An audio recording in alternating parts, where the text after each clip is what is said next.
नमस्कार, मैं विक्रांत शर्मा। तो आप देख रहे हैं अपना लोकप्रिय TV channel media junction 21 media junction TV. तो आज आप चंद्रवंश और सूर्यवंश की दो विशेषताएं रही बंधुओं।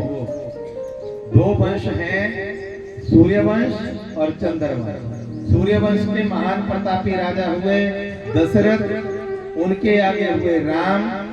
इनके कुल की एक विशेषता थी कि इनके किसी के भी संतान बिना यज्ञ के नहीं हुई। जिसके भी संतान हुई यज्ञ किया तब फल आया। और चंद्रवंश की विशेषता, जितने भी विवाह हुए, जिसके भी विवाह हुए, वो सब लड़ते लड़ते ही हो गए, झगड़े में हो गए। बिना झगड़े के विवाह नहीं हुआ। प्रेम से बोलेंगे तो भगवान के 16,108 विवाह हुए, जिसमें प्रथम रुक्मणी थी, दूसरा विवाह जामवंती के साथ हुआ, इसमें भी युद्ध हुआ भगवान का। तीसरा सत्यभामा, ये भी समंतक मणि के उपलक्ष्य पर प्रसेन राजा से सत्रजित राजा के साथ उनकी वार्तालाप हुई। और उसके बाद कालिंदी नाम का एक विवाह हुआ। भगवती मित्र वृंदा, वृंद नाम के एक राजा थे, उनकी बेटी का नाम मित्र वृंदा था। तो यहाँ भी भगवान का विवाह झगड़ते हुआ। सत्या, भद्रा और लक्ष्मणा, 3 विवाह ये हुए। और ये टोटल हुए हमारे पास 8। प्रेम से बोलो, कौन कौन से हुए? रुक्मणी, जामवंती, सत्यभामा, कालिंदी, मित्रवृंदा, सत्या, भद्रा और लक्ष्मणा, 8 हो गए। और फिर 16,100 और हुए भगवान के। भौमासुर नाम के एक दैत्य हैं, जिन्होंने दैत्य वृत्ति से ये मन में भाव ले लिया था कि मैं 20,000 कन्याओं के साथ एक मुहूर्त में विवाह करूंगा। और इस दुराचार को समाप्त करने के लिए हमारे ठाकुर जी ने भौमासुर का उद्धार किया। जिस समय उद्धार हुआ, उस समय भौमासुर नामक राक्षस के पास 16,100 कन्या थी। इस प्रकार से 16,100 कन्याओं को बंदी गृह से छुड़ा करके भगवान ने उनको अपने अपने घर भेजने के लिए बात कही। तो समस्त कन्याओं ने निवेदन किया, प्रभु, जो देवी पर पुरुष के पास पराए घर में 1 मिनट के लिए भी रुक जाए, उसकी इज्जत नहीं होती है। हम तो कई दिनों से भौमासुर के अधीन थी, हमें अब जीने का अधिकार नहीं हमारे पास। या तो हमें आप अपनाओ या फिर हमें अपना शरीर छोड़ना होगा, आत्महत्या करनी पड़ेगी। भगवान ने कहा कि जो भी जीव एक बार अपने हृदय से ये कह देता है कि हम आपके हैं, तो उसको कभी मैं छोड़ता नहीं। इसलिए आप सब देवियां चिंता ना करें, आप सब का वर्ण मेरे साथ होगा।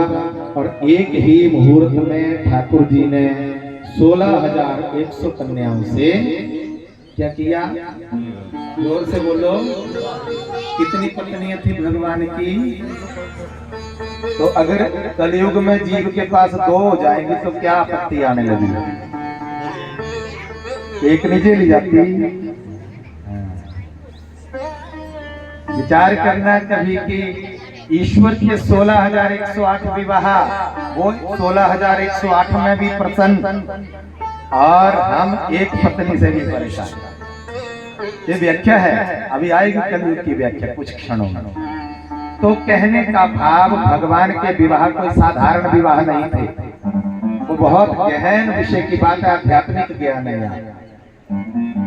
हमारे कंप्लीट इस धर्म पद्धति के अंतर्गत जितना भी वृतांत है, जिसमें उपनिषद है, वेद है, पुराण है, उपपुराण है, महापुराण है, महापुराण है, स्मृतियां हैं, दर्शन है, सारा जितना भी तांता है, ये कंप्लीट 1,00,000 श्लोक में से निकला हुआ है। प्रेम से बोलो। भागवत में कितने श्लोक हैं? भागवत में कितने श्लोक हैं? अध्याय कितने हैं? नहीं, आप ही बोल रहे हैं, आगे वाले, पीछे वाला तो कोई नहीं बोल रहा। कितने अध्याय हैं? और स्कंद कितने हैं? ये भी हमें प्रसन्नता हुई कि कम से कम दंगड़ी वालों को पूरा जीवन यही याद रहेगा कि भागवत में कितना विस्तार है। दंगड़ी की जनता से हम इसलिए प्रसन्न हो गए कि आपने 2 बार में ये याद कर दी बात। और जो जीव ईश्वर के चिंतन को याद करने लग जाता है वह जीवन में सफल होकर रहता है। एक बार नहीं होगा तो दूसरी बार लेकिन हो करके रहेगा। विषय ये है कि हम अपनी इस सनातन पद्धति को समझें, अपने इन विषयों को समझे बंधुओं। तो भगवान के 16,108 विवाहों के पीछे तात्पर्य रहा 1,00,000 श्लोक में से 80,000 श्लोक मंत्र वेद के जो हैं वह है कर्मकांड के।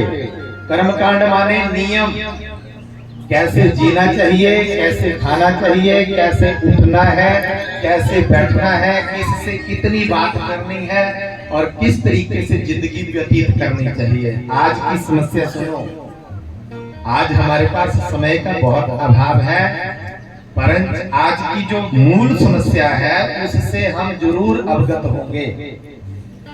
अपने घर में, अपने गांव में, अपने क्षेत्रों में साल में कम से कम 1-2 बार ऐसे आयोजन मिल करके किया करें। आप सोचेंगे कि व्यास जी सोचते होंगे कि पैसे बनते रहेंगे, पैसे आप ही रख लेना हमारे।